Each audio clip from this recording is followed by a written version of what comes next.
Este podcast é patrocinado pela BRZ Insurance.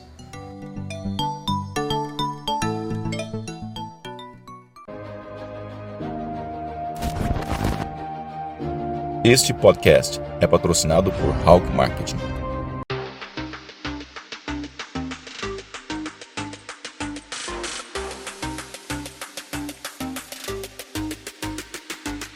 Sejam bem-vindos a mais um episódio do Imigrante Rico Podcast, onde converso com imigrantes que conquistaram sucesso na terra do Tio Sam. Estão dispostos a compartilhar essa história com vocês, mostrando como todos conseguem alcançar sucesso aqui, com muita dedicação, suor, sangue e, claro, um pouquinho de sorte, destacando fatores importantes para chegar aonde estão. E hoje eu estou aqui com Brian Salerno, natural de Anápolis. Anápolis, Goiás. Aonde eu fui registrado. Olha só, não sabia. Bem-vindo, meu querido. Só porque hoje Muito a história obrigado. é sua, uma hora eu te conto o resto. Sou lá do primeiro tabelionato de Olha Anápolis. só, que mundo pequeno. É, o mundo é muito pequeno. Eu sabia já que você era de Goiás, que a gente gostava de piqui, pamonha, Sim. mas agora que você foi registrado lá é novidade. É minha certidão de nascimento é de Anápolis. Que legal. Porque a família vai de Anápolis até Bufinópolis, né? Aham. E a sua? A minha família veio da Bahia, foi migrando, né, para os estados mais do centro do Brasil, e minha mãe nasceu em Goiás, eu nasci em Goiás também. Salerno é espanhol, Não, italiano. italiano. Exatamente. Aí já por parte de pai vem a herança italiana. Que legal. É. Meu avô é a mesma coisa, veio de Barreirinha da Bahia. Certo. 13 meninos no JEG, foi parar lá em Goiás, onde que era Tocantins. Meu avô também. Meu avô veio de Jequié, É. na Bahia. Uhum. Eu sei que alguns tios meus, alguns nasceram no Maranhão, outro nasceu em outro estado, e a minha mãe nasceu em Goiás. Rapaz, a galera naquela época era Sim, era batalhadora, era corajoso, né? corajoso. Até que ele foi para Goiás e conseguiu se estabelecer, abriu a empresa dele lá, Que e legal, por lá cara. ficou. É, meu avô foi pro Pará atrás de ouro, voltou, não deu muito Olha certo. só. Eu falei, vô, você tinha que ter ido vender pá. Não era correr atrás de ouro, eu ia ficar rico vendendo pá em vez de buscar ouro. Olha só, meu avô mexia com fumo de corda. Fumo de corda. Exatamente, coisas que a gente só vê lá no Brasil, né? Sim. Aí você nasceu em Anápolis. Tá assim, em Anápolis, correto. Natural de Anápolis. Natural de Anápolis, vivi em Anápolis até meus 14 anos de idade. E você conheceu o Valadarense e veio pra cá? Rapaz, não. Na época que eu vim, é engraçado isso, porque em 97, 98, teve assim um burburinho de muita gente de Anápolis, de Goiás, vindo pra América. Muito, né, cara? Muito, naquela mesma época. E foi Goianápolis, Anápolis. Exatamente, é. Goiânia, muita gente vindo pra cá. E só que muitos migraram mais pra Atlanta, né? Atlanta tem Marieta. mais... Marieta. Você vai no restaurante Exato. lá, arroz com piqui. Exatamente, lá tem mais goianos. Eu acho que a comparação, tanto de goianos que tem lá, seriam os valadarenses aqui, Os né? Valadarenses aqui, sem dúvida Exato. nenhuma. Exatamente. Mas aqueles lá são mais inteligentes, porque lá é quente, entendeu? Verdade. Eu fico tentando convencer. Lá é falei, quente e o custo de vida um pouco mais em conta. muito mais em conta. Verdade. É. E E aí, bonito com 14 anos, como que surgiu a ideia? Seus pais vieram? Cara, sim, veio toda a família. É engraçado que você vai ver na minha história, é uma porção de milagres, né, na minha vida. Eu lembro que quando eu tinha 13 anos de idade, mais ou menos, eu perguntei pra minha família, né, vocês pensam algum dia morar fora do país, né, porque tinha um certo burburinho, né, na cidade, amigos vindo e tal. Aí minha família, não, de maneira alguma, jamais largarei meu país. Aí beleza. Passou um tempo e nós sempre fomos de igreja, né, no Sim. Brasil, aqui também, e tinha uma irmã de oração, a gente tinha uma irmã de oração que a gente sempre orava com ela. E um belo dia, numa dessas orações, essa irmã virou para nós e falou assim, para mim e para minha mãe: Deus mandou falar para vocês que vocês vão para uma terra muito distante. Engraçado isso, cara. E aquilo ficou assim na cabeça e tal, mas eu já tinha perguntado, ninguém tinha plano de nada, quem sou eu para discutir? Passou um ano, cara, estávamos todos aqui. Que legal. Exatamente. E já veio assim, literalmente a família mesmo. Veio de mudança mesmo. Veio, nós viemos, a nossa família, aí veio um casal de tios com os filhos, aí veio um outro casal de tios sem filhos e morávamos todos numa mesma casa. Cara, o nosso foi semelhante. Veio um primo primeiro, 1997, 1998, o Carlos, o Cacá Santos. Ele veio, trabalhava no Arroz Cristal em Goiânia, depois ele veio, trouxe irmão, trouxe primo, e de repente foi minha tia, e de repente a minha mãe veio e me trouxe também, Olha aí. literalmente. Olha aí. Que E legal. a gente é uma família gigante aqui. Sim, sim, sim. E era a mesma coisa. A gente morava numa casa com 20 pessoas. A nossa, nós morávamos o auge foi 16 pessoas numa casa. A casa era 2 quartos, aí a sala virou quarto, virou 3. O basement era terminado, aí o basement também virou quarto. Pelo menos vocês tinham o basement. Exatamente. A gente morava num apartamento de 2 quartos em East Boston. No meu quarto era uma beliche com 3 beliches, era 6 pessoas. Olha só. Meu avô, meu tio, meu primo, eu, mais outro primo. Semelhante a história. Que interessante, né? Parece que todo mundo que chegou naquela época eram histórias parecidas. Vida de imigrante. Sim, não. E quando nós chegamos, engraçado isso também. A gente estava no basement da casa, né, no porão da casa, a gente achou uns sacos de dormir lá, porque não tinha colchão ainda, tinha todo mundo acabado de chegar. Recém-chegado. Pegamos uns 4 sacos de dormir que tava lá e estamos dormindo, né, nesse saco de dormir durante uns 2, 3 meses. Aí de repente, rapaz, a vizinha de cima, americana, vocês viram uns sacos de dormir lá que tava no basement? Eu falei, rapaz, eu que aquele inglês, né, aquele inglês britânico do Pantanal, né. Não sei, vou ver aqui. Não tá aqui, desculpa e tal. Achei que fosse do dono da casa, não sabia que era do apartamento de cima, mas... E aí devolveram. Devolvemos. Mas aí já tinha arrumado o colchão.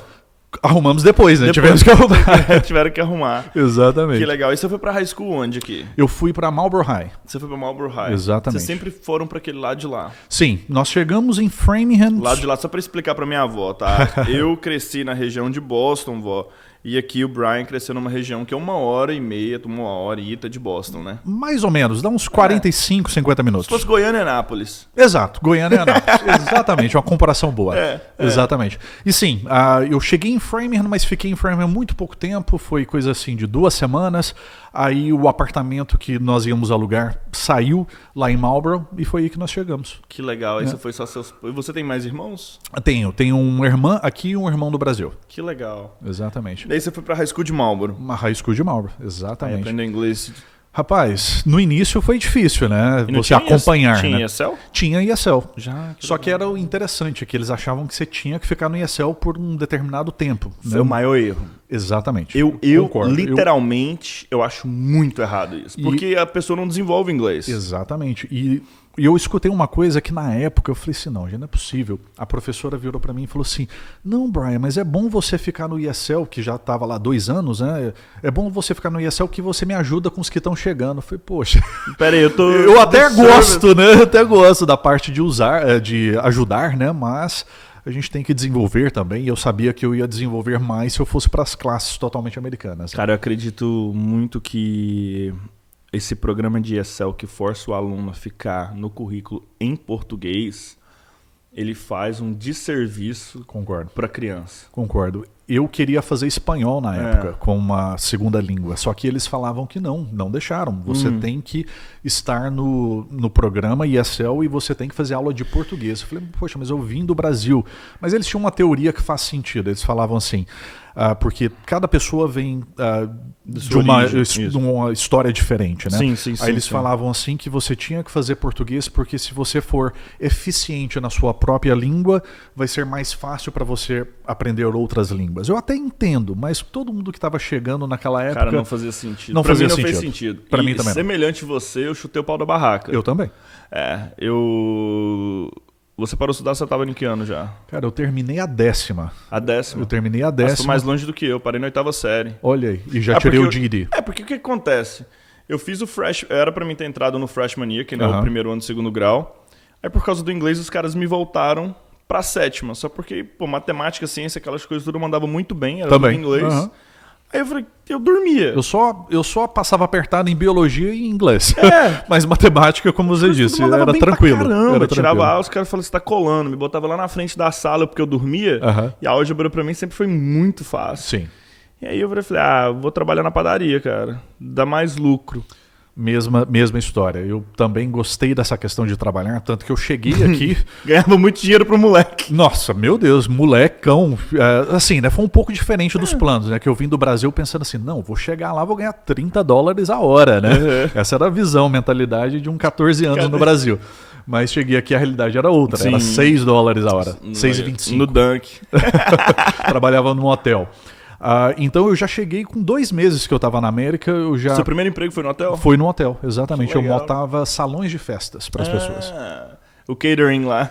Exatamente, trabalhava no catering, montava salão de festas, aí depois me passaram para trabalhar no restaurante, que aí já tinha um pouquinho de gorjeta. E... Foi melhorando a hora, foi chegando perto dos 30. Exatamente. Aí, de repente, eu tinha 17 anos, me colocaram como supervisor da noite, né? Eu achava, meu Deus, virei o supervisor. Não me avisaram que eu ia ser o orelha, né?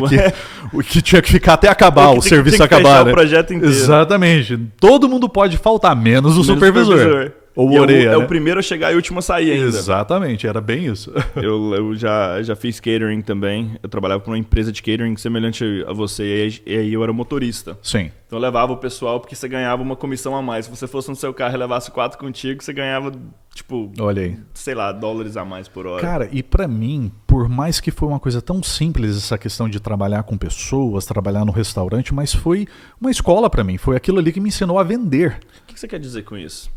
Cara, eu quero dizer assim, foi uma escola da vida pra mim essa questão de trabalhar num restaurante, você lidar com pessoas, é um ensinamento que você vai trazer para a vida inteira.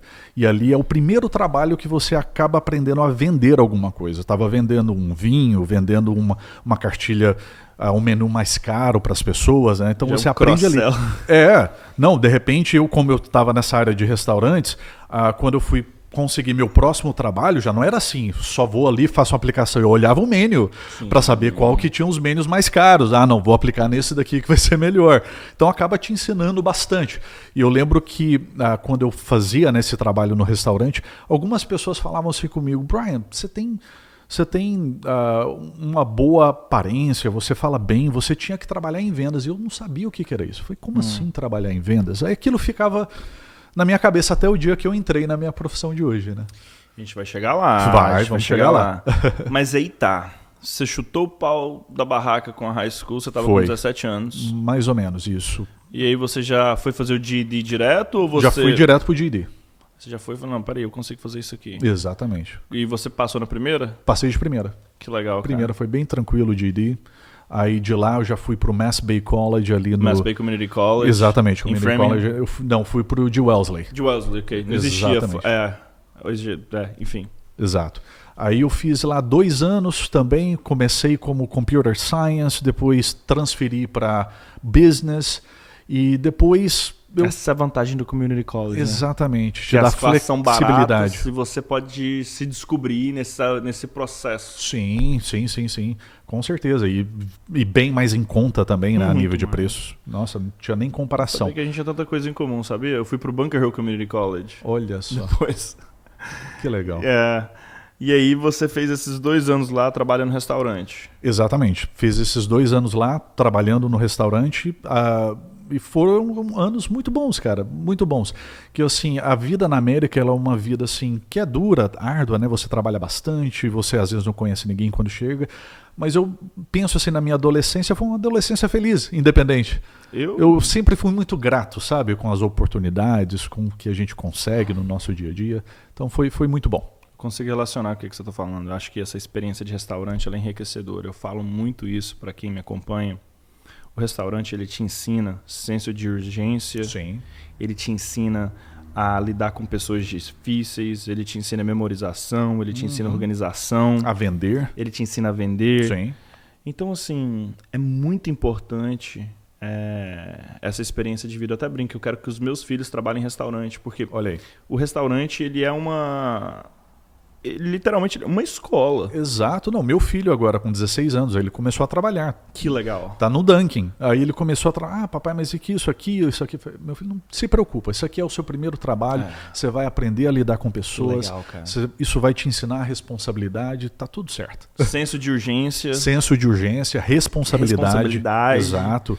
Vão ter pessoas que não vão te agradar, mas você tem que exercer seu trabalho independente. Isso é muito enriquecedor. Muito. Nossa. E a gente aprende isso muito com os americanos aqui, né? Famílias ricas de americanos aqui, os caras mandam os meninos para trabalhar em fazenda de batata em New Hampshire. Verdade. Eu conheço um cara que é dono de uma empresa grande de landscape americano e o filho começou lá por baixo, como labor, depois dirigindo para a empresa. Com certeza. Muito importante isso. Eu tenho essa visão também. É algo que no acadêmico você não aprende. Exato. Eu hoje, quando eu vou contratar, eu procuro essa experiência de vida. Eu chamo de malandragem. Porque é malandragem, assim, de vida. Você saber lidar... Não é malandragem de você passar os outros para trás, não. É jogo de cintura de vida, você saber lidar com pessoas, Sim, sabe? E muitas das vezes, assim, às vezes o filho nem precisaria trabalhar. Não.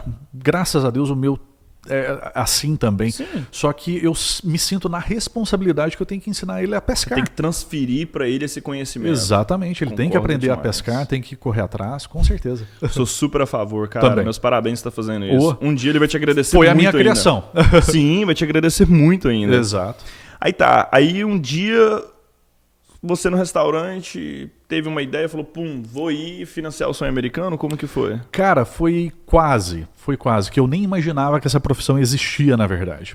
O que aconteceu foi, a minha família, a gente decidiu o primeiro sonho, né, que seria comprar uma casa na América, né? A gente já tinha construído algumas coisinhas no Brasil, que a gente veio com esse objetivo. Quando a gente chegou, o objetivo era trabalhar e voltar para o Brasil em mais ou menos 3 anos. Você tinha aquele plano. Sim. Minha mãe também. Todo brasileiro naquela época tinha um plano de voltar com 3 anos. Minha mãe comprou tanto lote em Senador Canedo que eu tenho dó dela até hoje. Nossa, tá feita. Se ela comprou há 20 anos atrás, tá lindo. Deu bom, mas tipo, se ela tivesse comprado casa em Ulster, tava melhor ainda. Verdade.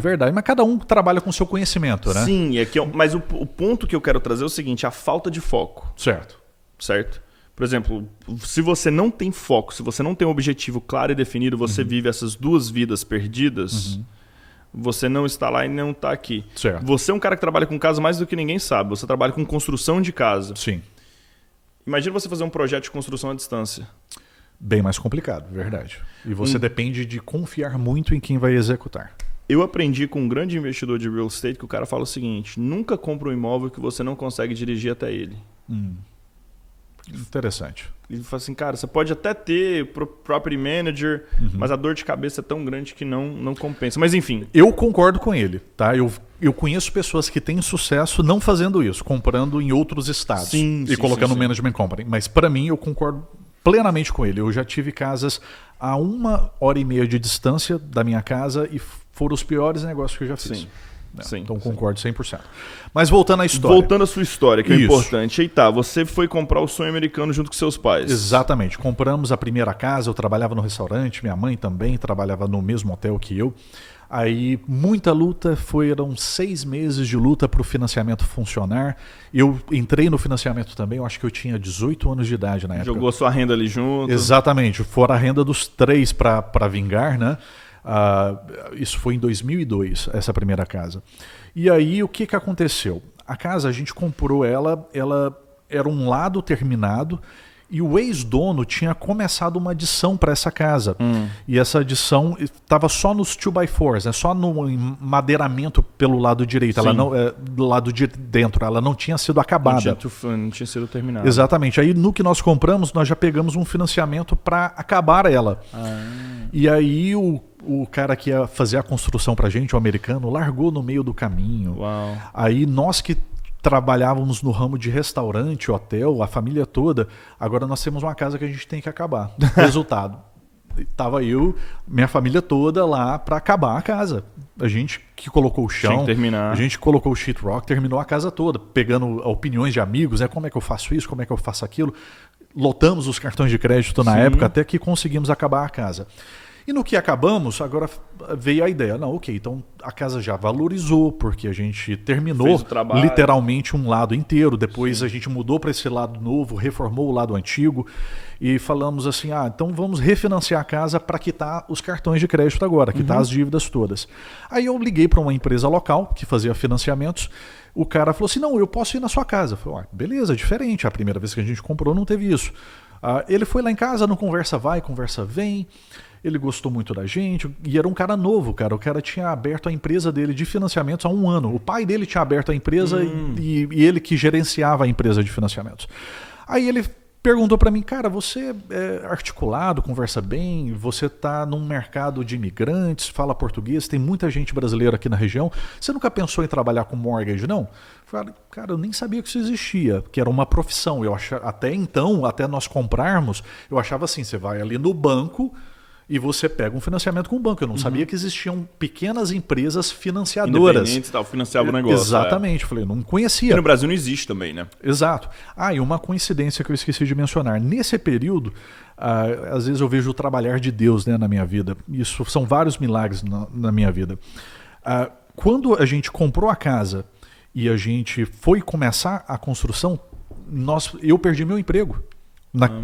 Perdi não. Eles fizeram tanta coisinha, tantas coisas que me chatearam na época, que eu pedi demissão. Você decidiu sair. Exatamente. E foi bem na época da construção. Eu usei 3 meses que eu fiquei fora da área de trabalho e eu decidi trabalhar só nessa construção para acabar, né? Acabar a casa pra gente mudar para ela. Carpinteiro. Virei carpinteiro.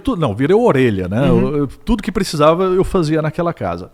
E uma coisa que me marcou também, que eu vou falar várias vezes sobre milagres, eu lembro, cara, que o meu sonho naquela época era ganhar $1.000 por semana. E eu orava isso para Deus. Deus, meu sonho é ganhar $1.000, então já que eu estou sem trabalho agora, se o senhor puder me dar uma vaga de emprego que vá me alavancar, que eu possa criar uma carreira, seria interessante. Eu lembro que eu fui numa célula, né? Tinha uma célula de oração de uma casa, e esse amigo meu que liderava a célula falou assim, o Fernando, o nome dele. Brian, nós vamos fazer um trem diferente hoje. Nós vamos escrever pedidos aqui num papel e vamos todo mundo orar durante algumas semanas sobre esses pedidos. E o meu pedido era esse, que eu queria um trabalho bom que Deus me desse, que eu ganhasse $1.000 por semana. Aí o cara vai lá em casa e me oferece a vaga de Mortgage Loan Officer, que eu nem conhecia. Me treinou. O primeiro financiamento que eu fechei foi o da minha casa. Já jogou da sua casa no céu? Não, na verdade ele pegou para ele fazer. Só que teve algumas dificuldades no meio do financiamento. Eu vi que ficou parado, já tinha 2 meses, o cara não conseguiu terminar o financiamento. Eu fui e perguntei para ele, olha, eu não quero pisar, né, no seu pé, não quero me atravessar, mas você se importaria, já que você deixou um pouco de lado, de eu assumir o meu financiamento e eu tentar terminar ele? Não, pode fazer. Aí eu, graças a Deus... Sua primeira comissão veio de casa. Minha primeira comissão veio da minha casa, exatamente. Que legal, cara. E foi aí que eu comecei, isso em 2003. Foi 2010? 2003. 2003. Exatamente, legal, eu cara, tinha 19 para 20 anos, mais ou menos. Então você pegou aquele ride gostoso de 2003 a 2008. Sim, peguei o boom do mercado. Uau. Eu tinha 19, 20 anos e peguei o boom. Aí comecei... Como que foi? Cara, foi muito bom. Foi muito bom. Só que aí, no que eu entrei no mercado, né, imobiliário, já entrei no boom, decidi trancar minha matrícula, né, no college. Não fui pro college terminar os 4 anos, porque não fazia sentido financeiramente falando. Que eu falo isso pra galera que tá estudando e tentando trabalhar, que tem uma mega oportunidade na mão. Cara, às vezes, assim, eu sei que o diploma é importante para algumas pessoas e talvez se eu tivesse tido meu diploma, eu teria feito menos besteiras na minha vida. Eu teria aprendido mais, teria feito menos besteiras. Mas tem horas que a oportunidade bate, você tem que agarrar ela, não tem jeito. E aquilo ali eu vi que era a minha mudança de vida. Nos primeiros meses que eu tava. Sensacional. Eu já vi que a mudança de vida, uma coisa que eu brinco. Muita gente às vezes perde essa oportunidade, sabia?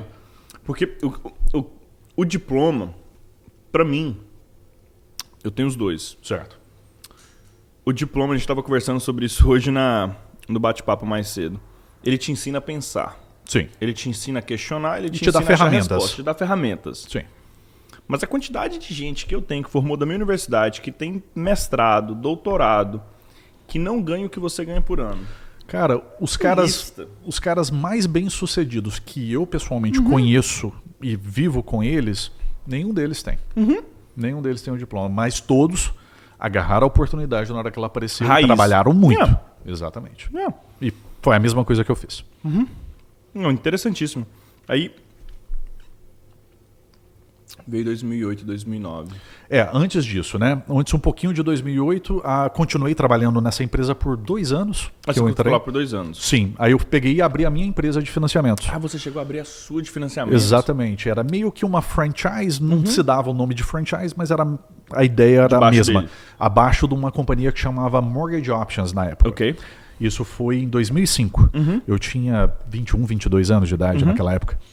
E aí abri essa empresa e a empresa foi bem 2005, 2006, 2007. Meu Deus, foram anos assim maravilhosos financeiramente falando. Só que uma coisa assim, igual eu falei que a minha vida sempre foi cheia de muitos milagres, foi um dos primeiros erros que eu cometi na minha vida como cristão, tá? Na minha opinião. Porque eu deixei um pouco... eu esqueci um pouco de Deus, sabe? Você é novo, tá ganhando dinheiro, você acha assim, daqui pra frente é igual aquela historinha, o foguete não tem marcha ré, daqui pra frente é só pra cima, né? Eu vou ganhar dinheiro, vou virar banco, a igreja fica um pouco de lado, depois eu mexo com isso, e foi indo, cara. E aí até que veio a queda de mercado, que foi 2008. Você não estava preparado? Não estava preparado. Eu tinha feito alguns investimentos, algumas casas de aluguel, mas nada que fosse superar, né, a grande crise que nós tivemos, né, em 2008. Você chegou a perder alguma das suas casas? Perdi uma. Que era a que eu falei que foi o pior negócio da minha vida. Foi a casa era em Springfield. Então, era 2 problemas. Primeiro que era longe para danar, né? De Springfield, a minha casa era 1h30, 2 horas. Quando tinha um problema, era uma distância enorme. E fica mais difícil de administrar. Os inquilinos pararam de pagar aluguel. Os inquilinos pararam de pagar o aluguel na época. Então eu concordo com esse construtor que falou com você que você poder dirigir para o seu investimento melhor. Mas a outra casa que eu tinha, não. Essa eu consegui renegociar com o banco e graças a Deus deu tudo certo. Que legal. E eu mantive e eu a vendi um ano retrasado.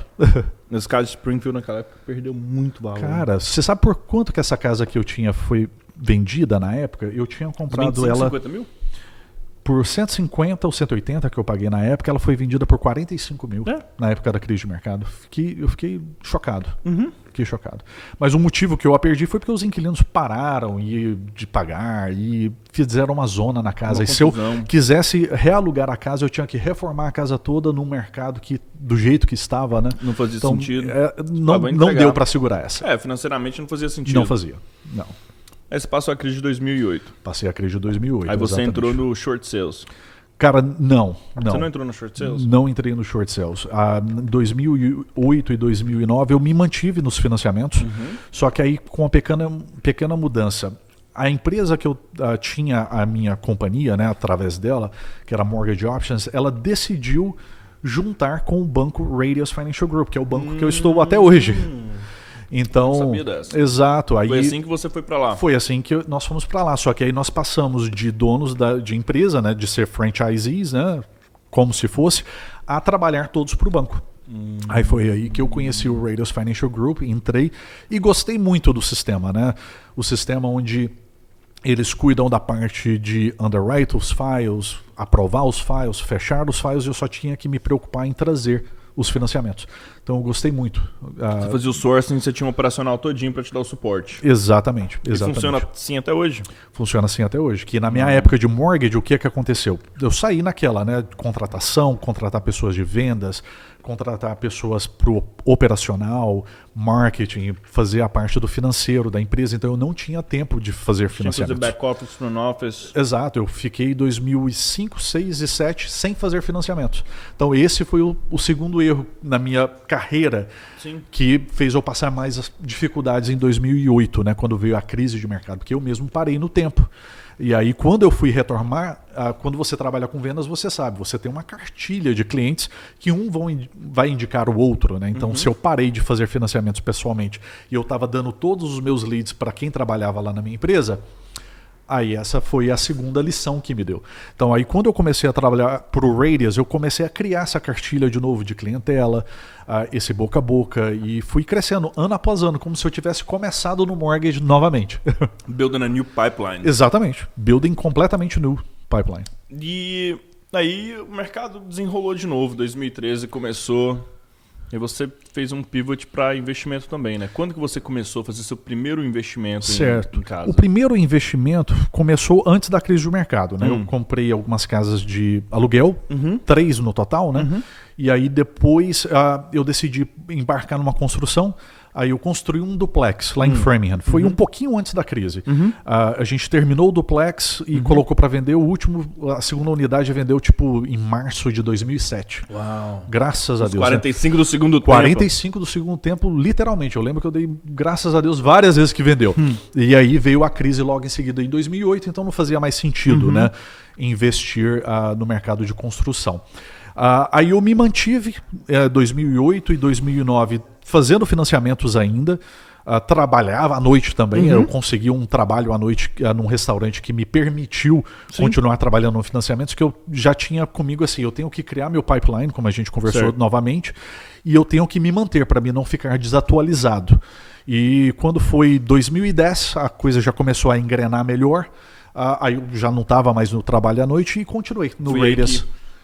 Building my pipeline, building, de novo. exatamente, fazendo com que eu tivesse reservas, né, para que eu pudesse investir aqui no mercado imobiliário novamente. Nesse período aí de 2008 até 2014, mais ou menos, eu estava... Entrou um pouquinho no que você falou anteriormente, sobre essa questão de você viver duas vidas, né? Sim. Foi uma outra lição que eu tive na minha vida. Eu estava vivendo assim, vou viver aqui na América, vou construir, mas eu vou mandar tudo para o Brasil, porque agora eu decidi que eu vou voltar para o Brasil. Certo. Porque minha família voltou para o Brasil. Meus pais voltaram. Exatamente, eles voltaram em 2007. Para Nápoles? Para Nápoles, estão lá até hoje.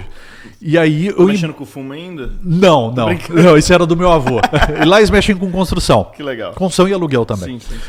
Aí eu embarquei nessa de, não, eu vou construir lá no Brasil, porque eu vou voltar para o Brasil, que minha família está lá, então eu tenho que voltar. Sua esposa é de Nápolis? A minha esposa é de Bonfinópolis.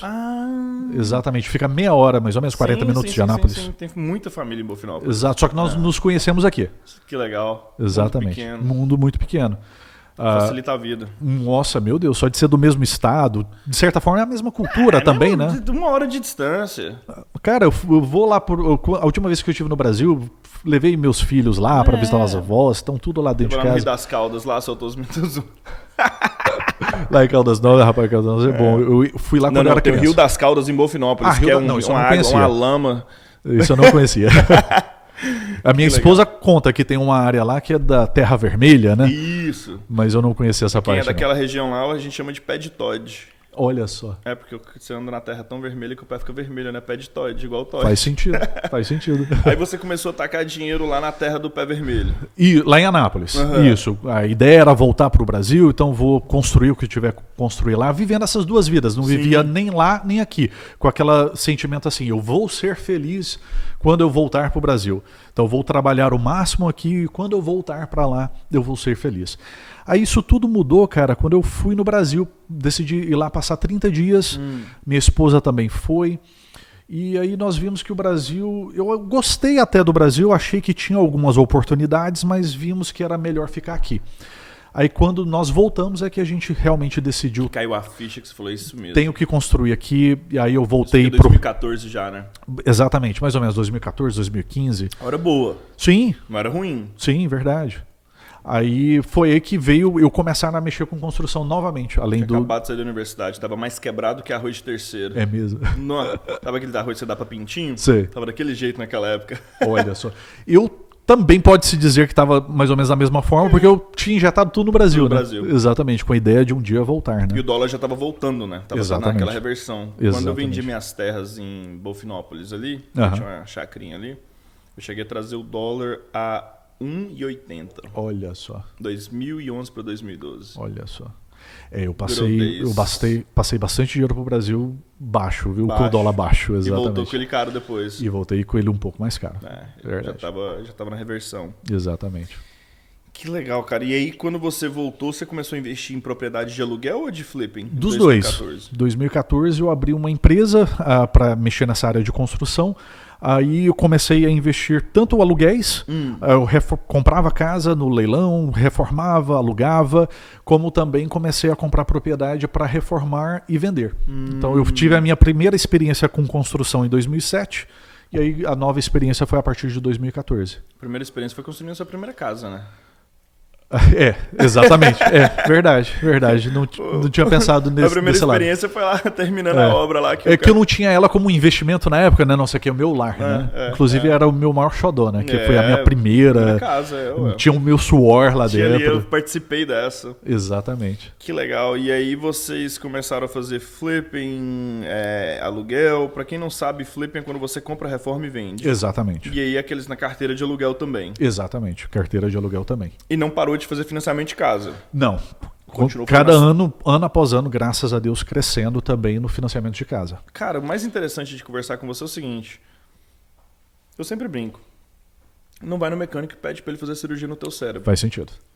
Pô, você quer conversar com um cara que financia casa, o cara não só financia, investe e reforma e vende ainda. Exato, tanto que você entende um pouquinho, né? Tanto que um nicho meu de mercado, uma boa parte dos meus clientes são clientes assim que já têm várias propriedades, que a gente vai trabalhando isso de tirar de uma casa, pôr em outra. Realmente esse nicho de investidor mesmo. Que legal. Exato. Sensacional. Acho que o meu sócio chegou até a conversar contigo, Rodolfo. Ejamil, chegou? Né? Sim, verdade. Sim, a gente conversou ano passado. Rodolfo Ejamil, sim. Isso, sim. Exatamente, verdade. Acabaram comprando a casa em Belo Horizonte. Olha só. O dólar tá a 5, né? Então, não tem como. Exato. Às vezes a pessoa vê uma oportunidade e tem que agarrar. É campo de futebol. Exato.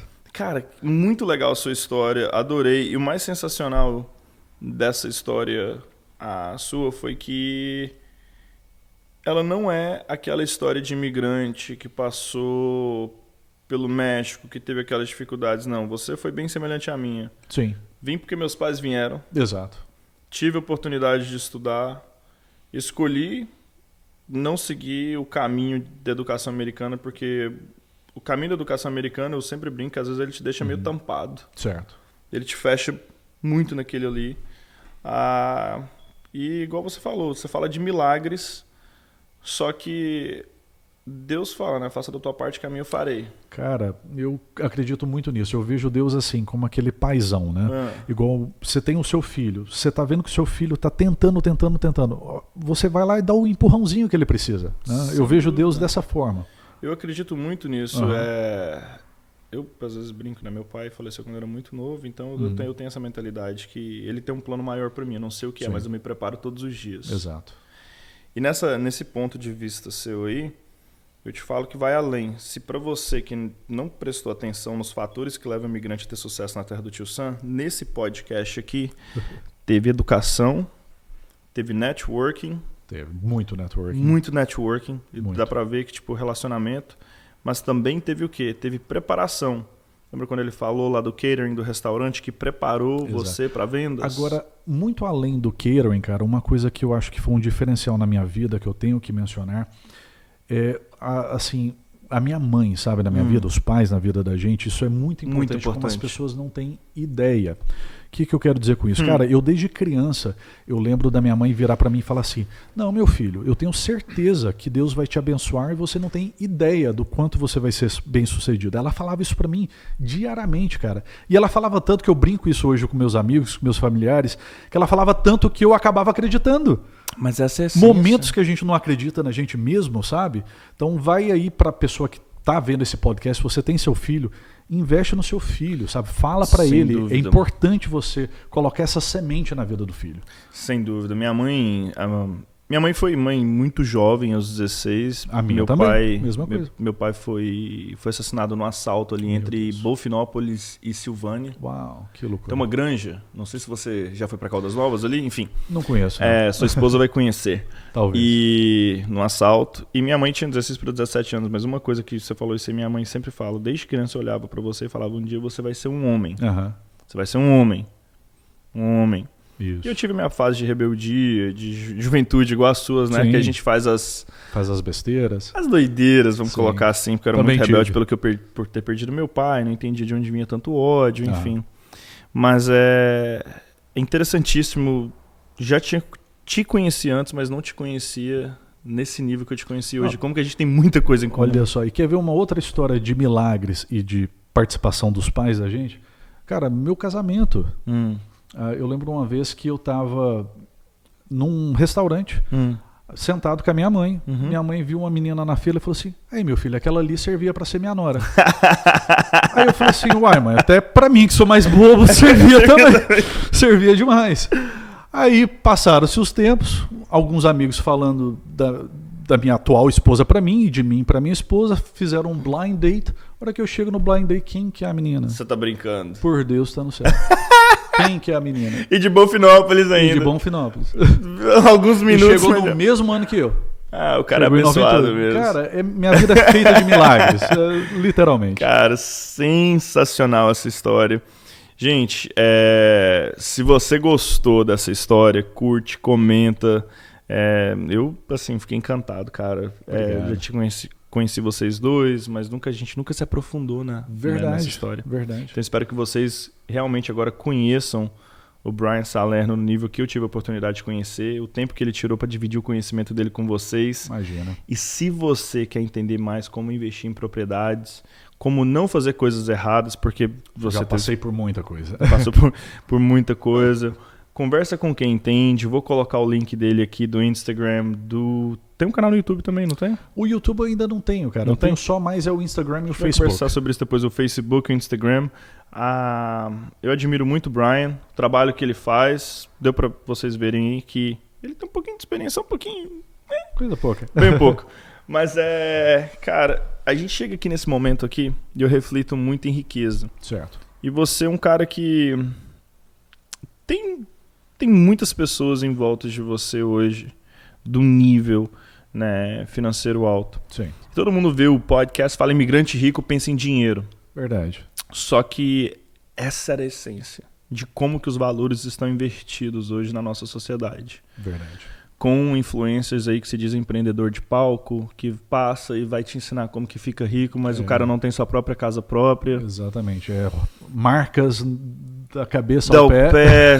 cara, e aí você... Que esse é o sinônimo, de riqueza, de sucesso. Jato alugado, carro alugado, e aí a pessoa passa como se fosse, né? Como se existisse. Uhum. E aqui na Nova Inglaterra o perfil do rico ele é bem diferente do Sul. Muito diferente. Aqui as pessoas são menos flashy, né? Muito menos, né? Verdade. Muito menos. Principalmente naquela região de Hingham, onde que você já fez esse trabalho, Foi o trabalho que eu fiz com o Jason. Com o Jason, que você estava me falando. Então, Exato. assim, eu tenho amigos de Hingham. Uhum. Um dos caras mais ricos do mundo, que é de um fundo de investimento que chama Lone Star, que foi dono do sabe o Millennium Tower? Sei. O Millennium Tower, o penthouse dele foi vendido pro cara do Lone Star. Olha só. Ele é de Hingham, ele é descendente de irlandês, ele jogou a cidadania americana dele fora e comprou uma ilha na Irlanda. Olha. Eu conheci ele no fundo de investimento do MIT. Uhum. Se você olha pro cara, você fala assim, não acredito. E essa é a minha paixão por riqueza. Quando você realmente conhece os caras, você fala assim, não. Cara, isso aí eu passei por uma situação parecida. Um dos caras mais ricos, eu não tenho intimidade com ele, eu só o conheci. Mesma coisa, tive a oportunidade... eu tenho conhecimento do cara. Exato, Isso. eu tive a oportunidade de conhecer ele uma vez que eu fui andar de trilha de bicicleta. Aí todo mundo falando, que o fulano vai vir, um americano, um senhor. Cara, me chegou numa Toyota Tacoma, 2000 e não sei quanto.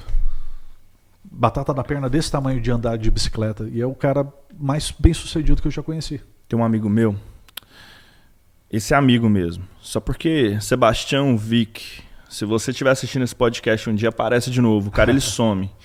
Ele é da família Vick Resorts do Uruguai, eles têm campo de golfe, vinho. Certo. A família do cara é muito bem sucedida, ele é uruguaio, grego, noruegano. Olha só. E o cara anda de Toyota Tacoma, a gente estudou junto. E um dia eu fui no apartamento dele lá em New York, no Central Park. And I was dazzled, porque o moleque mais simples que tinha na faculdade, com a Toyota Tacoma, anda igual Jesus Cristo. Ele aparece do nada um dia, tipo, tá lá em casa, bem tranquilão, de repente do nada, tá o Sebastião na porta. Mas você sabe por que ele é simples? Porque ele não precisa provar nada pra ninguém. O cara já tem o sucesso. E aí agora a gente nasceu às vezes no podcast. Berço. Quando a gente traduz wealth de inglês para português, literalmente, qual que é a tradução? Riqueza. Riqueza. E quando a gente traduz rich, rico. E essas duas coisas, quando você pensa, principalmente ele de Goiás, você fala, pô, que cara tem uma riqueza enorme. O que vem na cabeça? Goiás é fazenda, né? É boi, não é? Exatamente. É boi, fazenda. Geralmente a primeira coisa é fazenda. E rico, você fala, que cara é rico. Mesma coisa. Fazendeiro. Exato. E aqui na Nova Inglaterra, quando você pensa em riqueza, é uma coisa bem diferente, né? Cara, é um pouco mais democrático aqui, né? Aqui é um pouco mais democrático. E eu acredito também que à medida que a gente vai amadurecendo, a palavra riqueza vai tomando outros sentidos também, né? Ótimo. Não é só dinheiro, né? Você tá... Aí chega no ponto que eu quero te perguntar, qual que é a definição de riqueza pro Brian Salerno de hoje? Cara, para mim, riqueza é eu estar bem com Deus, com a minha família, meus filhos estarem bem, eu poder chegar em casa, aproveitar minha família, a gente poder viajar, né? Você também, já levando para o lado do dinheiro, é você viver confortavelmente mais abaixo do que você ganha. Se você tem condição de viver abaixo do que você ganha e ainda está super confortável, isso para mim é riqueza. Super tranquilo, né? Exato, tranquilo. É isso aí. Exatamente. Essa é a essência. Brian, esse bate-papo foi muito gostoso, cara. Que isso, obrigado. Espero que você gostou tanto que eu gostei. Espero que vocês gostaram. Novamente, comenta, curte. Eu consigo melhorar com seus comentários. Se eles são negativos, positivos. Sem você engajar, eu não sei o que passa na sua cabeça. Então, se você gostou, curte, comenta, segue o canal e manda para alguém que deveria assistir. É verdade. Manda pros goianos aí, ó. Pros goianos, pros mineiros. Rapaz, a Flavinha que trabalha comigo, esse aqui a gente vai soltar, Goiano de Sucesso. Ó, tá certo. Obrigado, meu irmão. Obrigado a você. Satisfação estar contigo aqui hoje. Satisfação toda minha. Valeu, gente. Um abraço. This is the Thiago Prado Experience.